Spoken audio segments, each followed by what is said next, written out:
মানে ব্যক্তিগতভাৱে মানে অসুবিধা পোৱাৰ কোনো প্ৰশ্নই নাই কাৰণ ব্যক্তিগতভাৱে অসুবিধা পোৱাৰ প্ৰশ্নই নাই এই কথাটো কাইলৈ যদি গৌৰৱ গগৈ মুখ্যমন্ত্ৰী হয় মাজে মাজে কোনোবাই কৈ থাকিব যে APSC কেলেংকাৰীটো হৈছিল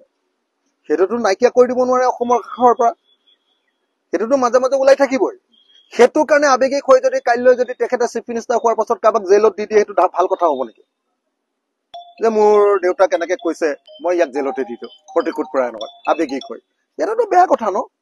তেখেতৰ দেউতাক মুখ্যমন্ত্ৰী আছিলে গতিকে মুখ্যমন্ত্ৰীজনক মাজে মাজে কোনোবাই সমালোচনা কৰিবই আৰু মুখ্যমন্ত্ৰীজনক সমালোচনা কৰাৰ কাৰণে যদি বেয়া পায় আবেগিক হৈ যদি ৰাজ্যৰ স্বাৰ্থ বিসৰ্জন দিয়ে সেইটোতো একেবাৰে সাবজেক্টিভ কথা এটা হ'ব ব্যক্তিকেন্দ্ৰিক কথা এটা হ'ব আপোনালোকে মিত্ৰতাৰ আশাত কেতিয়ালৈকে ৰ'ব আমি মিত্ৰতাৰ আশা সদায় শেষৰ দিনটোলৈকে ৰৈ থাকিম আমি সদায় মিত্ৰতাৰ কাৰণে আশাবাদী মিত্ৰতা হ'বই লাগিব বিজেপিক আমি হৰুৱাবই লাগিব আৰু বিজেপিক হৰুৱাবৰ কাৰণে সকলো বিৰোধী দল ঐক্যবদ্ধ হ'বই লাগিব